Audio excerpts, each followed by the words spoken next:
ర్యాలీలో డీజేలు టపాసుల వినియోగం తగ్గించేలా చర్యలు చేపడతామని హైదరాబాద్ సిపి సివి ఆనంద్ అన్నారు.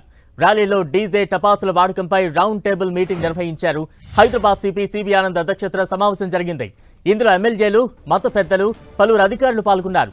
డీజే శబ్దాలపై భారీగా ఫిర్యాదులు వస్తున్నాయని, వృద్ధులు ఇబ్బంది పడుతున్నారని తెలిపారు. డీజే సౌండ్స్ శృతి మించుతున్నాయని చెప్పారు. పబ్బుల్లో మాదిరిగా ర్యాలీల్లో చేస్తున్నారని, వాటిని కంట్రోల్ చేసేందుకు చర్యలు చేపడతామన్నారు.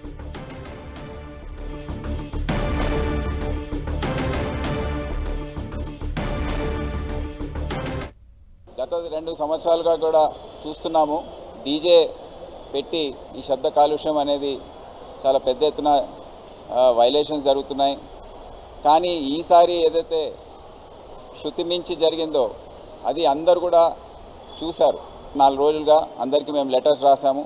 ఈరోజు అన్ని ఆర్గనైజేషన్స్కి సంబంధించిన పెద్దలు, రాజకీయ పార్టీస్కి సంబంధించిన రిప్రజెంటేటివ్స్ని కూడా మేము ఆహ్వానించాము. ఒక రిపోర్ట్ లాగా తయారు చేసి ముఖ్యమంత్రి గారికి ప్రభుత్వానికి సమర్పిస్తాం, డిస్కస్ చేస్తాం.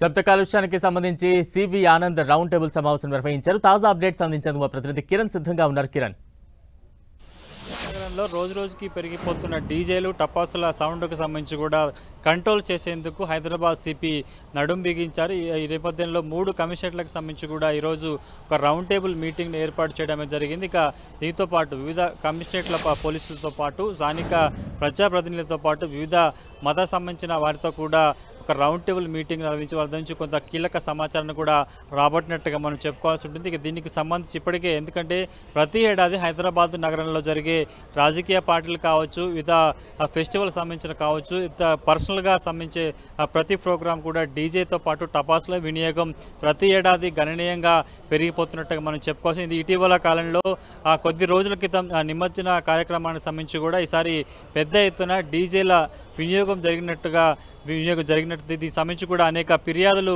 సాయినిక్ నుంచి వెలువడిన నేపథ్యంలో కూడా రానున్న రోజుల్లో డీజేల శబ్దాలతో పాటు టపాసుల వినియోగాన్ని కంట్రోల్ చేసేందుకు నడుం బిగిసినట్టుగా మనం చెప్పుకోవాల్సి ఉంటుంది. అందులో భాగంగా కొద్ది రోజులుగా ఇటు హైదరాబాద్ పోలీసులు డీజేలను కట్టడి చేసేందుకు ఒక ప్రణాళికాబద్ధంగా వివరిస్తున్నట్టు చెప్పుకోవాలి. అందులో భాగంగానే ఈరోజు 3 కమిషనరేట్ సంబంధించిన ఉన్నతాధికారులతో పాటు, జీహెచ్ఎంసీ అధికారులతో పాటు కూడా ఇటు వివిధ రాజకీయ పార్టీల నేతలను కూడా ఈ రౌండ్ టేబుల్ మీటింగ్కి పాల్గొనడం జరిగింది. వివిధ వర్గాలకు సంబంధించి కూడా అనేక విజ్ఞప్తులు, విన్నపాలు, ఫిర్యాదులు వెళ్ళినట్టుగా మనకైతే సమాచారం ఉంది. దీనికి సంబంధించి కూడా పూర్తి స్థాయిలో ఈరోజు రౌండ్ టేబుల్లో పాల్గొన్న రాజకీయ పార్టీలతో పాటు వివిధ మతపరమైన సంబంధించిన వారితో పాటు కూడా వారి నుంచి కొంత సమాచారం తీసుకున్నట్టుగా తెలుస్తుంది. అందుకు సంబంధించిన సమాచారాన్ని కూడా రాష్ట్ర ప్రభుత్వానికి నివేదిక రూపంలో హైదరాబాద్ సిపి అందజేయబోతున్నట్టుగా తెలుస్తుంది. ఇక వీటితో పాటు గత కొద్ది రోజులుగా హైదరాబాద్లో ఇతర రాష్ట్రాలకు సంబంధించి, ముఖ్యంగా నార్త్ ఇండియన్ సంబంధించిన కల్చరు పెరిగిపోతున్నట్టుగా మనం చెప్పుకోవాల్సి ఉంటుంది. ప్రతి ఫెస్టివల్కి సాంప్రదాయ పద్ధతిలో చేయాల్సిన వాటిని కూడా డీజిల్ వినియోగంతో కూడా కొంత శృతి మించిపోతుంది, ఆగడాలు పెరిగిపోతున్నాయని కూడా ఇటీవల కాలంలో కొన్ని కంప్లైంట్లు వచ్చాయి. రీసెంట్గా నిమజ్జన సందర్భం కూడా 24 గంటల పాటు సాగిన ఈ కార్యక్రమానికి సంబంధించి కూడా పూర్తి స్థాయిలో మండపాల నుంచి నిమజ్జన ఘట్టానికి వచ్చే ప్రాంతాల వరకు కూడా డీజేల సౌండ్లు విపరీతంగా పెరిగాయంటే దీంతో కొంత వృద్ధులు కావచ్చు, రోగులు అనేక ఇబ్బందులు పడ్డారంటూ కూడా ఇటు జీహెచ్ఎంసీతో పాటు పోలీసు ఉన్నతాధికారులకి ఫిర్యాదు నేపథ్యంలో కూడా ఈ కీలక సమావేశం ఏర్పాటు చేసినట్టుగా మనం చెప్పుకోవచ్చు. కానీ ఈ మీటింగ్కి సంబంధించి కూడా ఎమ్మెల్యే రాయసింగ్ మరొకసారి వ్యతిరేకిస్తున్నారు. హిందువుల పండుగ సందర్భంలోనే పోలీసులకి ఆంక్షలు పెట్టే ప్రయత్నం చేస్తున్నారు, చెప్పిన ప్రయత్నం చేశారు. ఈరోజు రౌండ్ టేబుల్ మీటింగ్లో కూడా ఆయన పాల్గొని అందుకు సంబంధించిన డీజేల కట్టడికి సంబంధించి కూడా పూర్తిగా తాము వ్యతిరేకిస్తామని చెప్పిన పరిస్థితి కనిపిస్తుంది.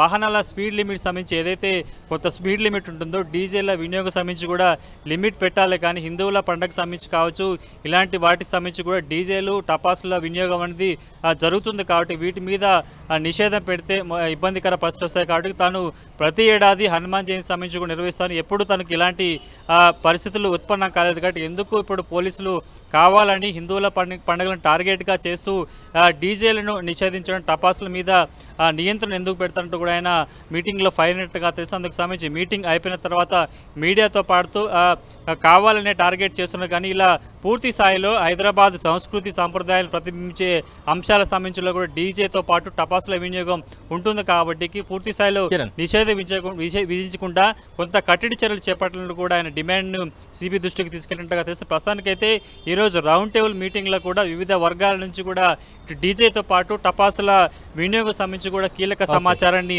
పోలీసు ఉన్నతాధికారులు సేకరించినట్టుగా తెలుస్తుంది. చూడాల్సి ఉంటుంది.